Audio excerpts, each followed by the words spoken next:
On the windy tip of Africa, along the coastal dunes, lives an elegant raptor that searches every inch of vegetation for mice to feed its chicks. Its Latin name, Circus maurus, means dark circler, aptly describing the bird's constant watchful loops of flight. We'll follow a raptor biologist as he studies them. After more than a decade of research, this dedicated scientist continues to uncover more and more of the black harrier's compelling secrets.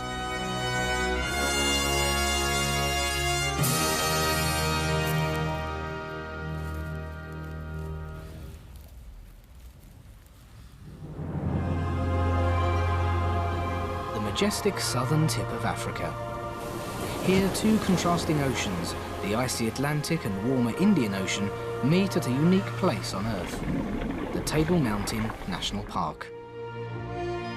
Here, a giant rocky wall of iconic mountain rises above the sea.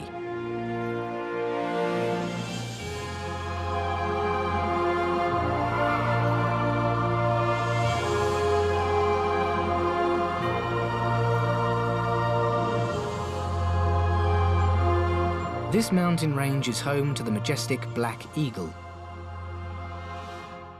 Only a single nesting pair remains on the cliff, protected inside the park. Every year they raise only one chick, the one that survives the Cain and Abel struggle, which invariably ends with the death of the weakest sibling. These powerful eagles nest only on the safest cliff, away from terrestrial predators.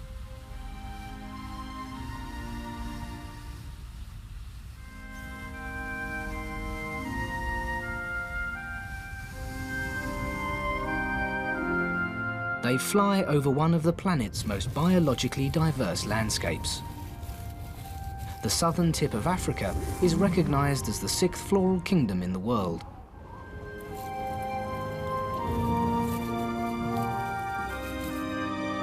A few kilometers northwest of Table Mountain, the landscape flattens. Pristine dunes line the coast. This is the home of the black harrier. A master circler of the windy African coast, this raptor is found nowhere else in the world. Unlike the black eagle, the black harrier raises several chicks during the breeding season. But the fact that they nest flat on the ground means they face far greater risks. Not much was known about this unique bird until, 11 years ago, raptor biologist Rob Simmons chose to follow them in their main breeding grounds, the West Coast National Park.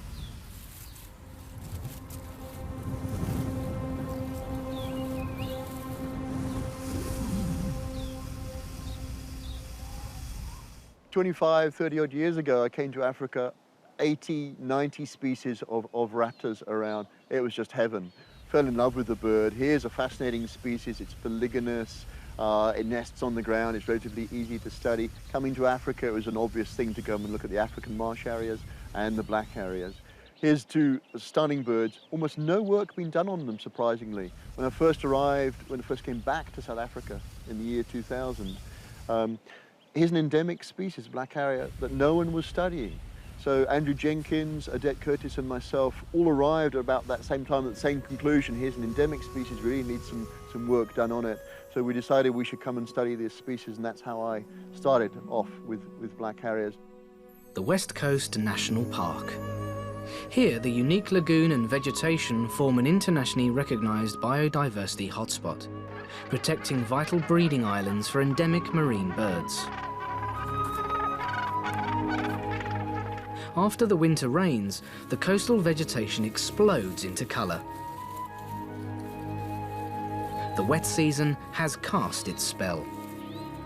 It is breeding season, a time where most of the park's animals are active.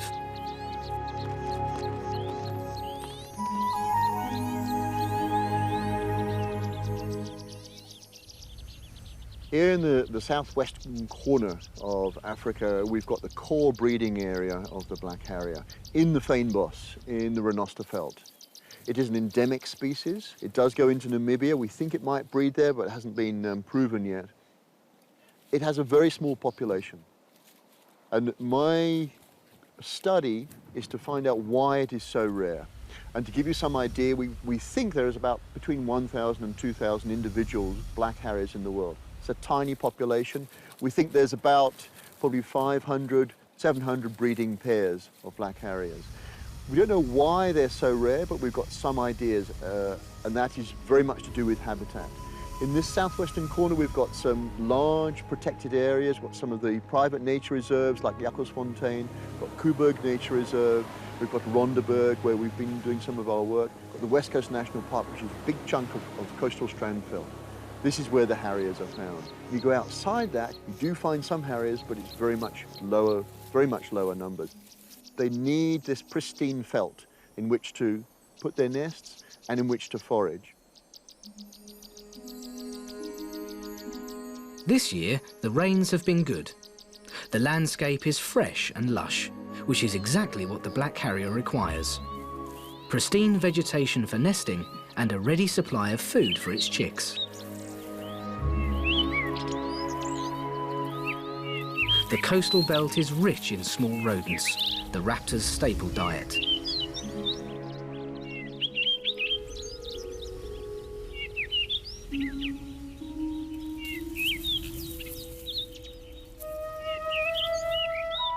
Black harriers build their nests directly on the ground. So there are 16 species of harrier throughout the world. They're all long-winged, long-tailed species. 15 of those species nest on the ground. There's just one species, the spotted harrier in Australia, that nests in trees. So of all the raptors, the owls and the harriers are the ground nesters. In Africa, we've got two, the African marsh harrier, which nests in reed beds, and we've got the black harrier, which nests in more steppe-like habitat, dry country, but in the damp areas within that habitat. Open country, not within trees.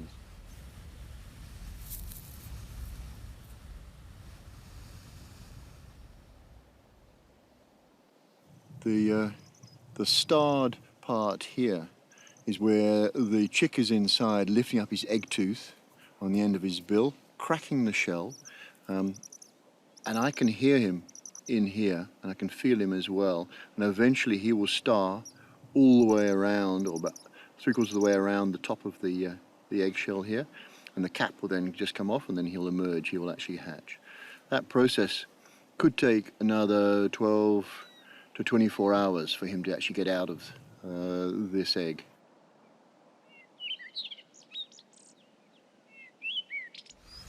When black harriers arrive on the southwestern corner of Africa to breed, Rob is at his busiest, checking the nests and collecting vital information on this rare raptor. Not all birds breed at the same time during the season, so Rob has to inspect several nests, all at different stages in the breeding cycle. They have quite a variable clutch size, that's the number of eggs in the nest, which varies, can be just one egg sometimes, can vary up to 5 eggs. That's very common to harriers throughout the world. Variation is almost entirely dependent on the food supply. And the food supply in this case are mice. Voles in Europe, mice in this part of the world. And when you've got a low number of mice, you have a low number of breeding harriers. The clutch size is low. Egg size doesn't seem to vary. That seems to be dependent upon the size of the female herself. But the number of eggs does. Good mouse years, you've got lots of eggs. Low mouse years, you've got very few eggs and very few birds breeding. And that's what's interesting about these particular harriers. They will move around the country, I think, trying to find where those good mouse populations are.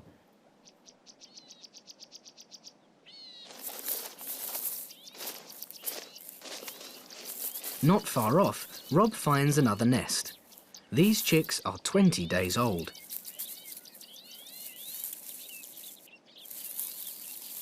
One of the eggs did not hatch.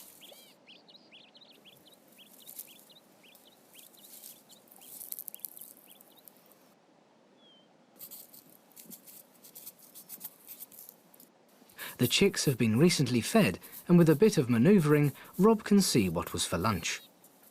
Doing that.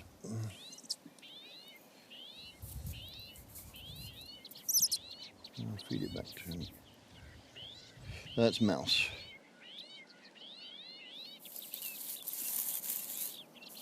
To expert eyes, These two siblings are already different. So I think this bird on my left is a female, so a thick tarsus, and the thinner tarsus and smaller foot overall of the male on the right. That's my guess at this age. That will get more pronounced as they get older. The chicks are old enough to be ringed. Okay, we'll put both of those in the shade. And we'll put the egg in the shade as well, for that matter. This egg almost certainly won't hatch. It's not developed at all. It stayed the same weight.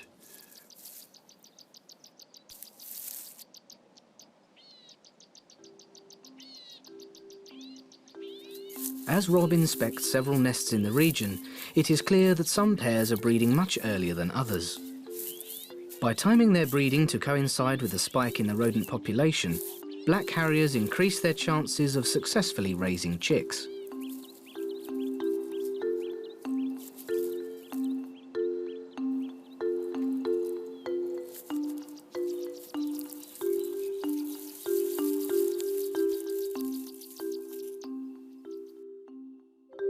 Nest distribution shows that black harriers breed mostly at the southern tip of Africa and only in pristine vegetation.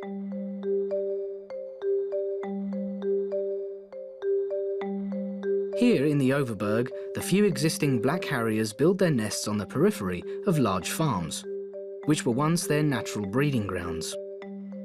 Because they do not nest or hunt on agricultural land, they have been forced into small patches of untouched indigenous flora.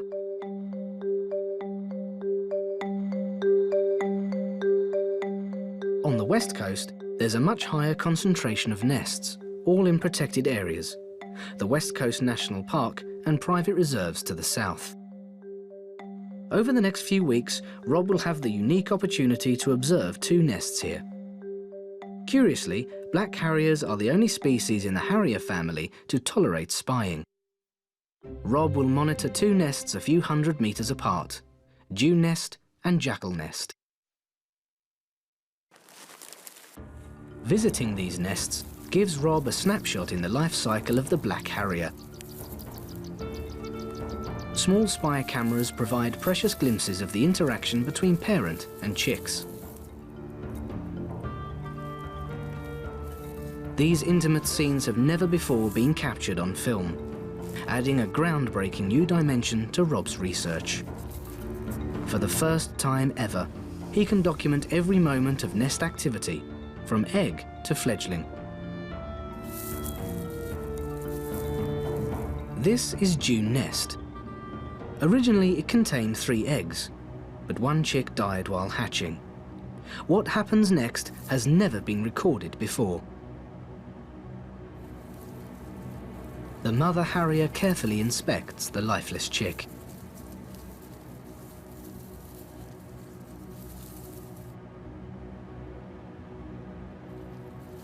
After realizing that it's dead, she wastes no time. Interestingly, she does not feed the other chicks.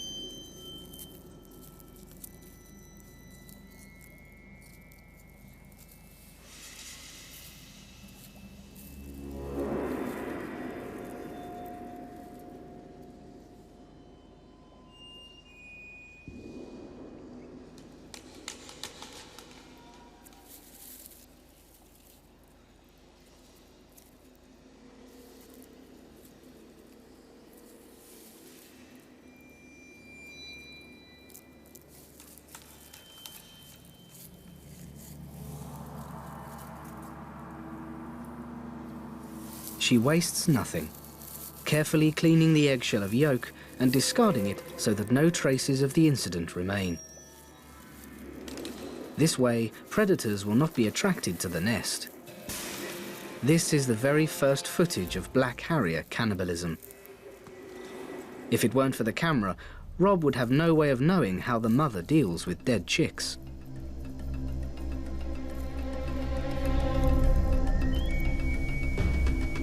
At the nest, it's a long wait. The male is still out circling for prey.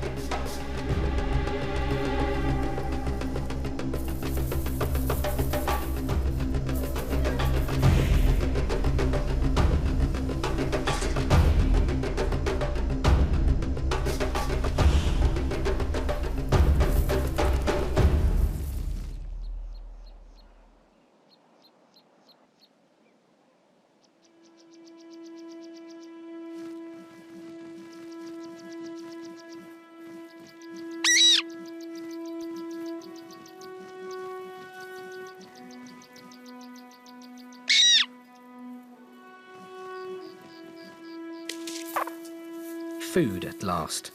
He delivers the prey at her feet. This time, it's a small bird. But the father harrier doesn't stay long. Soon, he's off hunting again.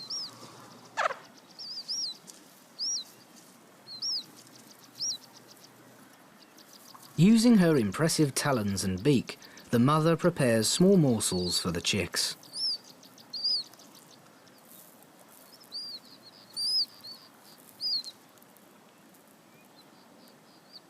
After a good meal, she cleans her talons methodically. Any scent or trace of prey would betray the nest to land predators.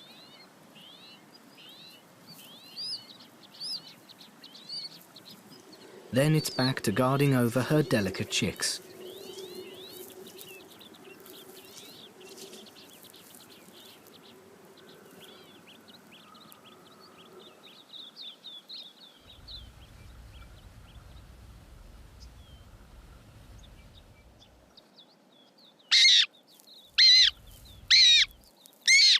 Her partner circles above the nest with no prey. Perhaps her call encourages him to keep hunting. She must be hungry and can't be very comfortable.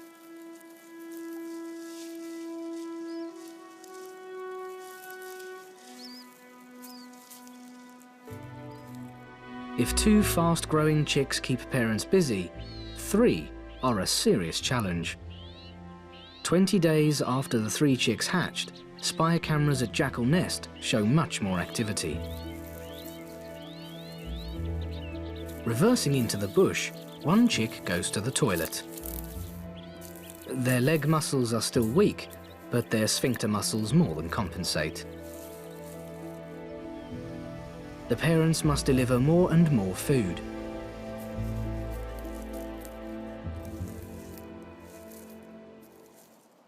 It's early morning, and both parents are hunting.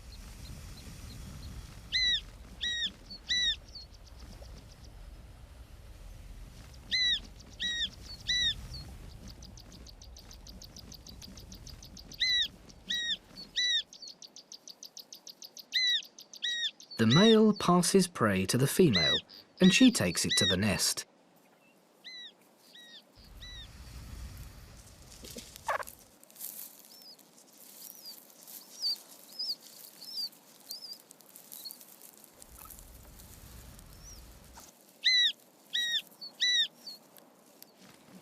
The male gets the message.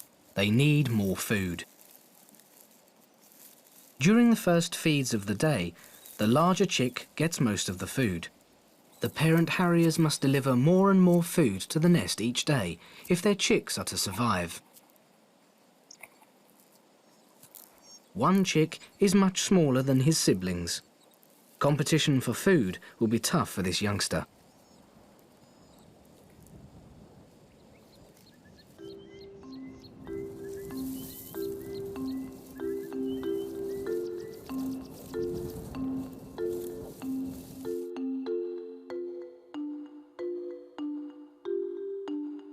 The spy cameras are giving Rob detailed new insights into how the female behaves on nest duty. 2-day-old chicks at June Nest are fragile, requiring her constant attention.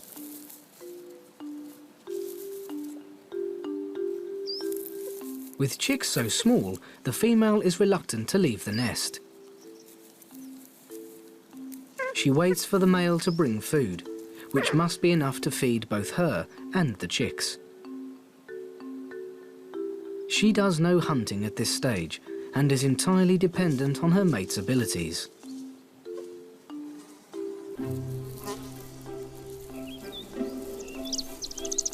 She moves the chicks to the center of the nest, eliciting some protest.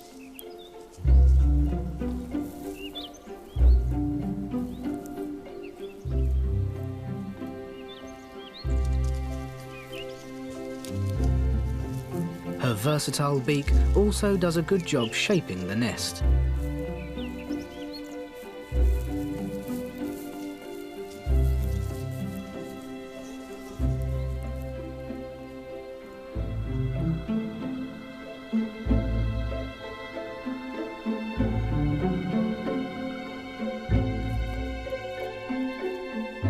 As time passes, it becomes a challenge for her to stay watchful.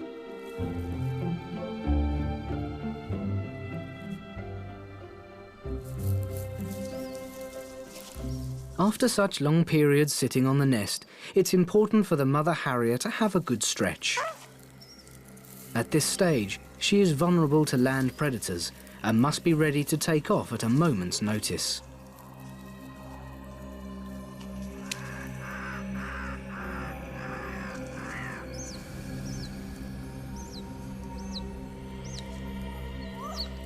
This is when the chicks are most vulnerable and she is most alert, scanning the ground around the nest and the sky above.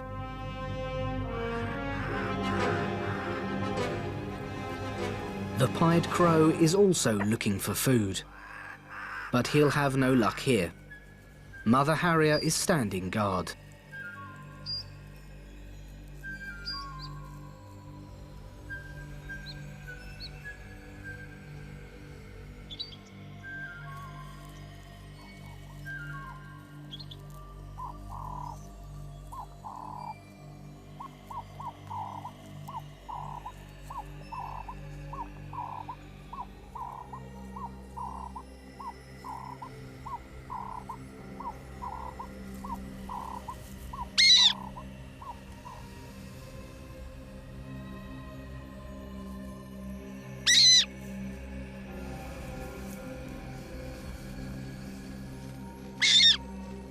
At last, after a few hours, another morsel is on the way and delivered at her feet.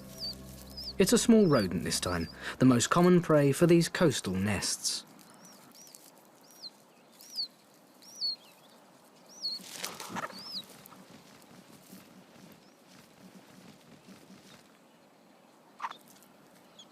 The chicks are still very small. Their little bodies don't need much food for now. Some of the prey will be the mother's lunch. The mouse's head, far too big for the chicks, is a welcome snack. As is the tail and other large parts.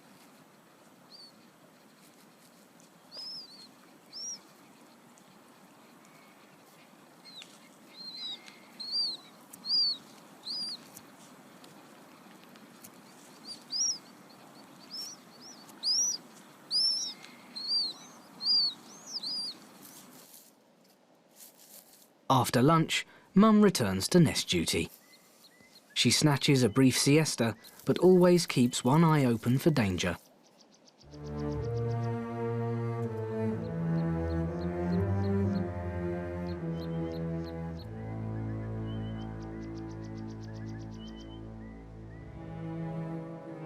Although Rob has long known that black harriers come to this part of the country to breed, where they go after raising their chicks and what they do in the black of night have, until very recently, counted among the dark circler's mysteries. Now, satellite tag technology allows Rob to track the bird's movements with absolute precision. Information that is crucial for the protection of this rare African raptor. Tools out of the front here to get... Rob will attempt to capture and tag an adult female. Rob and his daughter Catherine have done this many times. The best way to entice the bird to land on the trap is to use its favourite prey. A wire cage covered by nylon loops protects mice from the harrier's talons. As long as it goes right in. Rob will have only one good chance to make the catch.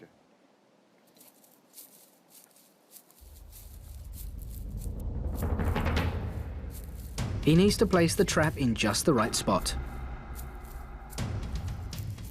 He sets it up strategically, just under the female's favourite perch.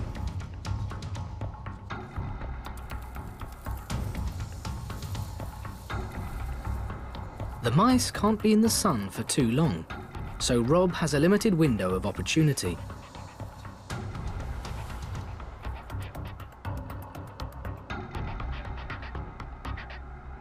The waiting game begins. Hopefully, the harrier's hunting instincts will take care of the rest.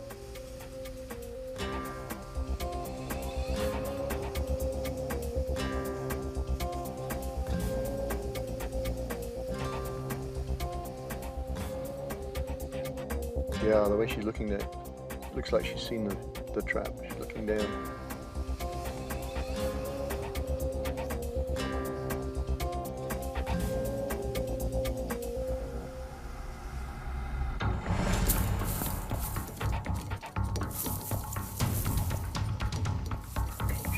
There we go, there we go.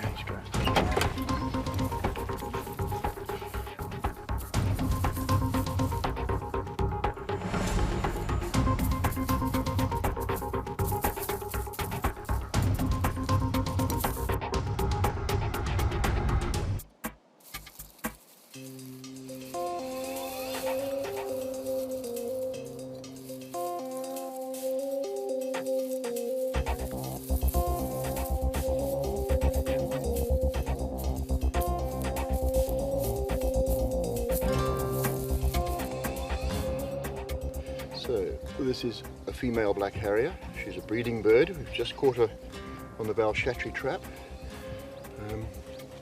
She is about 30-odd% larger than the male, so there's reverse size dimorphism. The female's pretty much always larger in the raptors.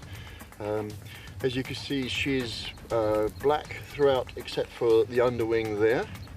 Very large, very broad wings. We're spending a lot of time on the wing during the day. Hunting for mice, birds and that sort of thing, lizards, 1 to 2 meters above the ground.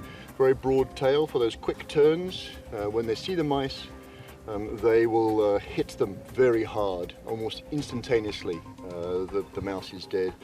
One of the most interesting things on this bird, like an owl, she has a facial ruff here. That will channel the sound into her ears, and she will sometimes hit mice that are below a spongy layer like this. She's heard them there, she'll go after them. If it's too thick, obviously, she won't be able to get them. But clearly they have extremely good hearing. I also think from some of the work I've been doing with satellite tagging that they are hunting at night. Not very often, but occasionally. They're certainly moving around at night from the satellite tagging work. Part of my work here is to look to see if they are actually bringing in gerbils, which are nocturnal mammals that they might be after. Haven't found any yet, but hoping to with more work with infrared cameras. Another feature of all harriers, and particularly black harriers, is the very long legs. You see, I'm holding her by her legs here, and the tarsus, the bare part there, the yellow part, is very long. This is going to be 7 or 8 centimeters long, also for capturing mice in deep grass. And they're very quick with these. This is why I'm holding them this way. To get these talons in your skin, that hurts. I've only ever had the youngsters, never had an adult put these. With larger birds such as eagles, if these go into your wrist, they sometimes come out the other side. So not in this particular bird, but things like crowned eagles, martial eagles have been known for some raptor biologists to actually puncture completely the hand and the forearm. So they're very powerful birds. These birds would rely on hitting their prey very hard to kill it. And as I say, it's mainly mice here in the West Coast National Park and up the west coast areas of South Africa. You'll notice she's got very bright yellow eyes. As youngsters they have brown eyes, and they'll get very bright yellow eyes as adults. And the cere, this yellow piece of skin on the front of the bill there, is also a guide to their quality. The other birds can see that in the ultraviolet, and a bright yellow cere is a sign of a good quality bird, so I think this bird is in very good condition. She feels heavy. I've been watching her for about a month now, and she's been raising two nestlings almost to the flying stage as we speak here at West Coast National Park.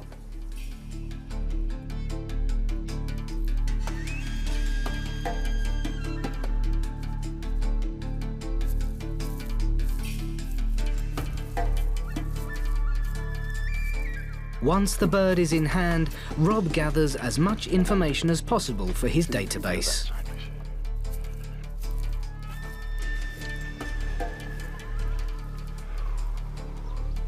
Covering her eyes minimizes her stress. There we go. I want you to gently put her onto her back.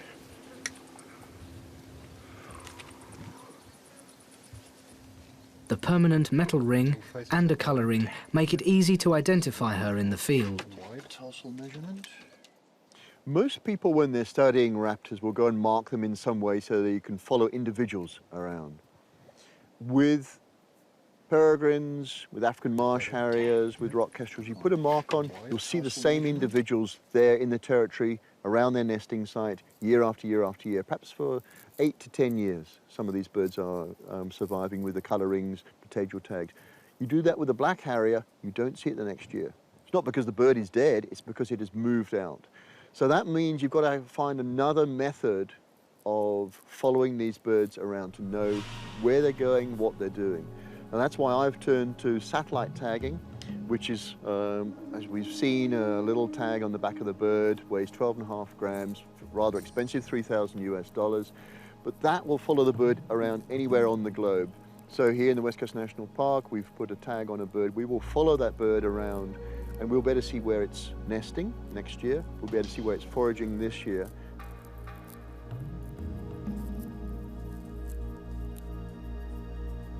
Satellite tags have shown that some birds are very active at night, and Rob now suspects that black harriers even hunt in the dark.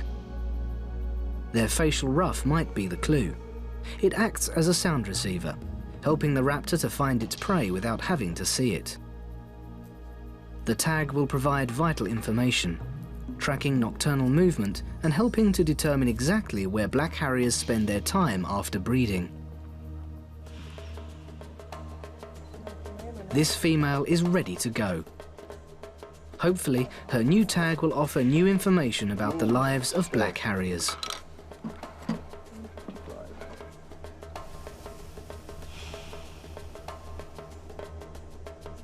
She's flying with ease and seems comfortable with the tag.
After 20 days on the June nest, the 2 chicks have grown substantially and become far more demanding.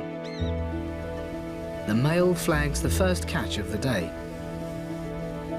The female can now leave the nest to receive the food in mid-air, bringing it back down to the nest. The male is no longer tolerated at the nest.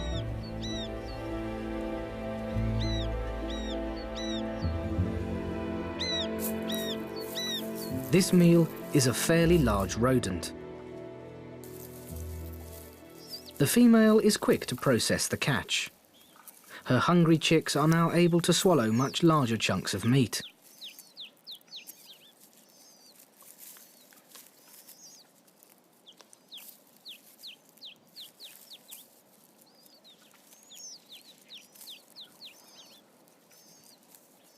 They are well fed. Their crops bulge. She too must eat and takes her share. As always, she is careful not to leave bits of meat in the nest or on the chicks.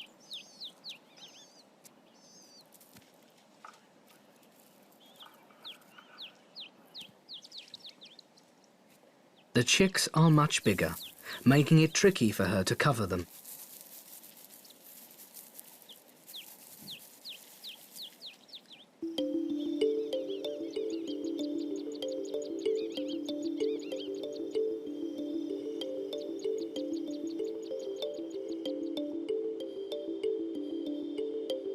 It's midday, and she catches a quick nap.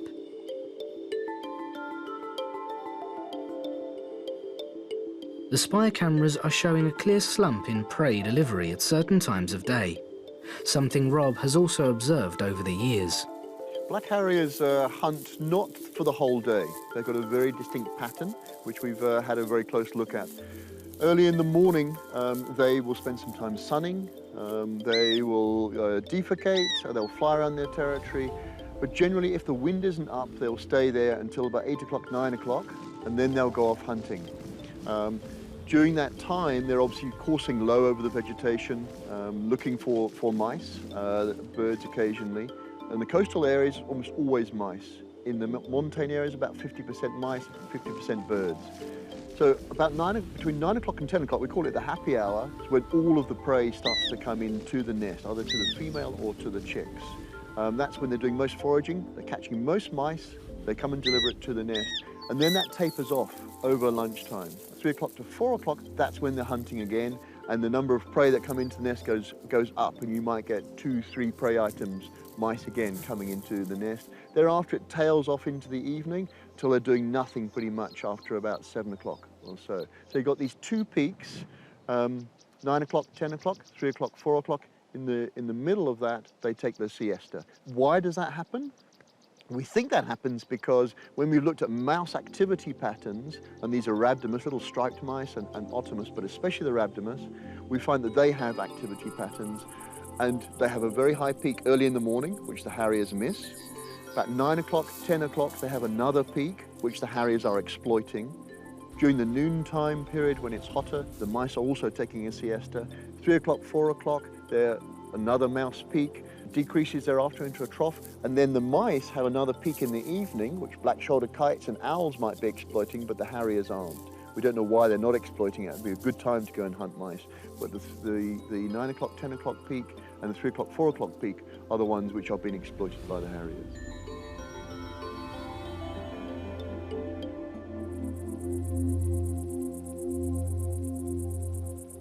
At midday, the sun scorches down.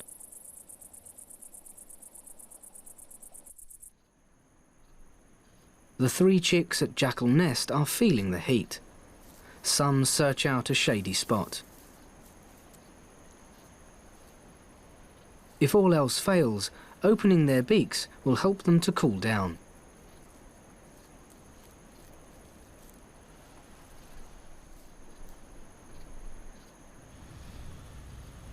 Every now and then, the female checks on the nest as she hunts.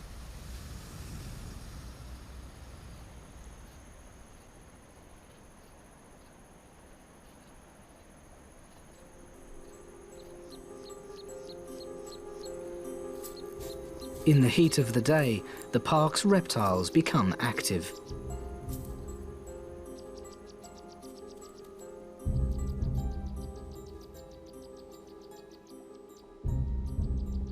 A mole snake has found a scent in the sand and begins to dig.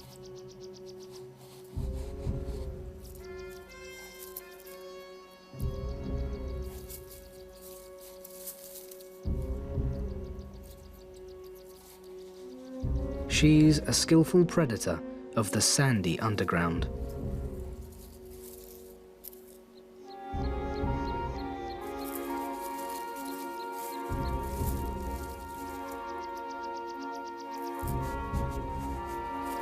And there she's found it. A nutritious tortoise egg.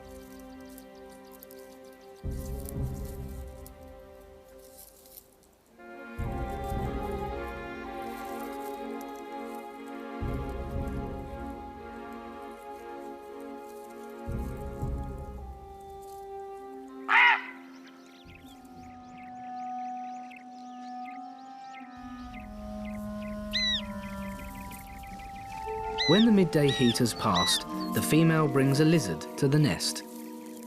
The younger chick is able to catch up on his share of food for the day.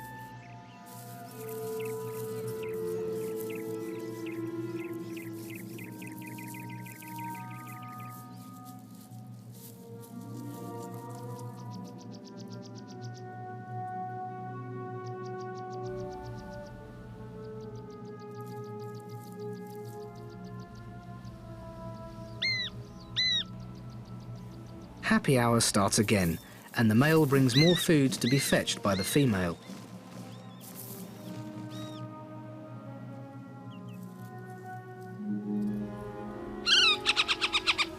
Up above, there's trouble. An African marsh harrier is crossing the territory.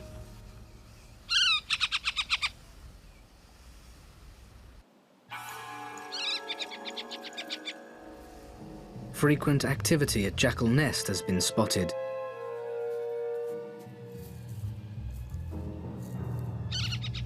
The parents are in total distress this time, and the danger seems very serious. Their call alerts the chicks to remain motionless.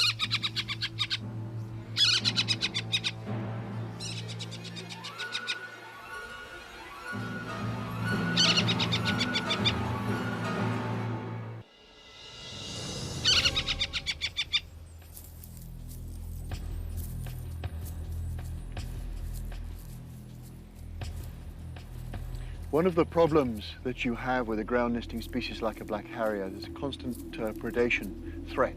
And in this case, we're watching 3 youngsters, 2 large ones and 1 fairly small one. They have now obviously gone. There's a scat there, we'll identify it later. Well, clearly a predator has been in here, had his lunch and disappeared. The youngsters have gone, the adults have gone. They will be back next year to try and breed, or other birds will breed. This is a very favoured area here. About 4 out of 14 of the nests we've been following the West Coast National Park have succeeded in getting flying young off the nest. Other birds have been depredated by, there are crows around, pied crows around, and there are mammalian predators around. Always a threat.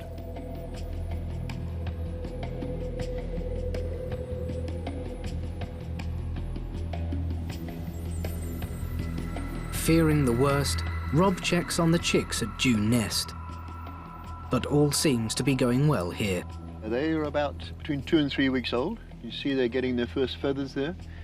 He took a little excursion into the back of the nest there to find a cooler place. He's panting slightly on this hot day. He's also escaping predators that might come to the nest. They become very active at this stage, exercising their wings, strengthening their legs, walking around, flapping and so on. So they can be sometimes several meters away when you go 3 weeks or 4 weeks of age. They can be several meters away from the nest. And he's now waiting for the female to come back with some food, and he will probably bed down in a cool little spot there until she comes. She will always come to the nest, even if she has to go looking for him elsewhere. She'll know where he is, and then she'll come to the nest and expect them to come in to get the food. And there she is, arriving with food.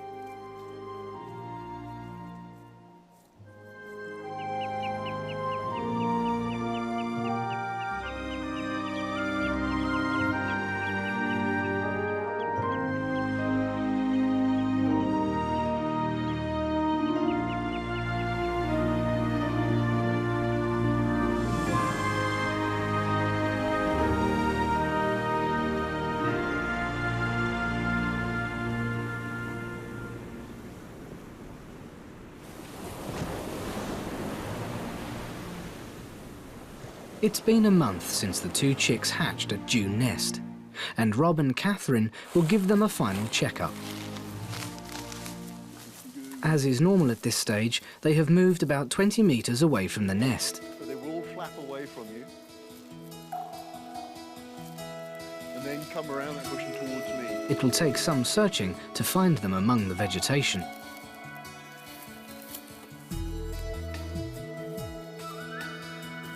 Okay, I've got one here, both here. All right, okay. So I've been following this nest for about a month now. I've got 2 chicks here. They're ground nesters, so as they get older, and you can see the bird in my hand here, they're going to lose the fluff from them and from their head, and they're going to start to exercise their wings. They leave a lot of fluff behind. That's going to attract predators. So what they do is to move away from the nest. They first of all make runnels, about 3 weeks old. These are exactly a month old, these guys. They're going to fly in about another 5 to 10 days properly, and then start to take food from the parents aerially. As you can see, they've already got a well-developed wing here. They're going to lose this down from it, and once they do that, then you're going to see a very beautiful brown bird flying around. Short stubby tail at this stage, so in 10 days this still isn't going to be completely grown. It's going to be about 3/4 grown. One of the things we look for to see how good condition they are is to look for so-called stress bars in the tail. These show up as lines across the tail where the protein that goes into the feather has actually been lost on that particular day. It might have been a cloudy, wet day when they're not being fed. Might have been stress from a mongoose, from a researcher. Fortunately, I don't see any stress bars in this guy's tail or the other one there, so it means during the development up to now, they've been fed very well, they've had no particular stress, and that probably mean they will do very well as adults.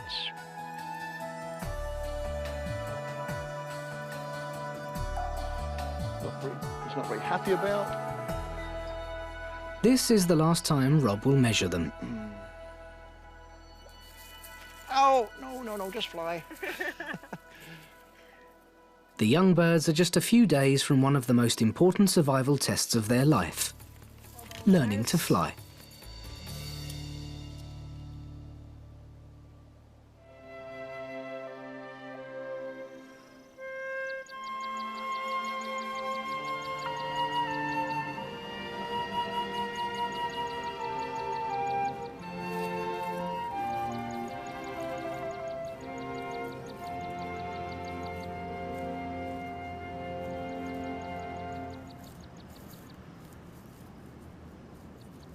The wind is right, the spectators anxious. There's a long, uncertain journey ahead for these young birds.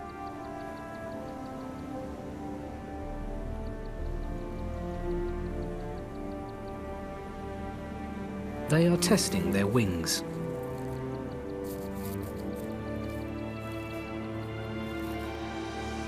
Rob's tireless research will continue to uncover the secrets of the dark circler, here on the southern tip of Africa, where its presence both enriches the landscape and reminds us of its fragility.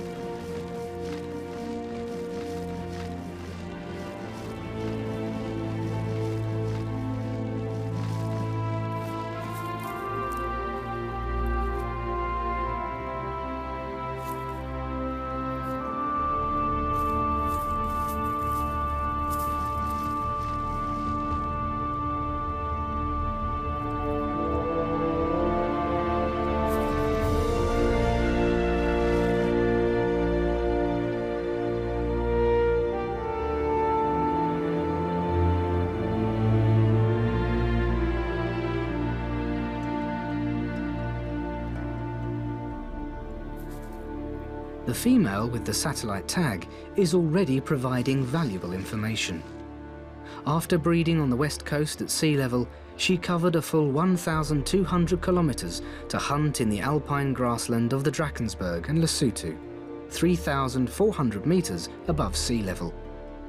Her journey followed a similar route taken by previously tagged birds. She also seems to be moving at night in complete darkness, explaining the owl-like features of this bird. And Rob now has good evidence to suggest that after breeding on the West Coast National Park, some birds move to summer rainfall regions in search of good hunting grounds along the grasslands. In the summer after the rain falls, the highlands are rich in a variety of rodents, such as ice rats.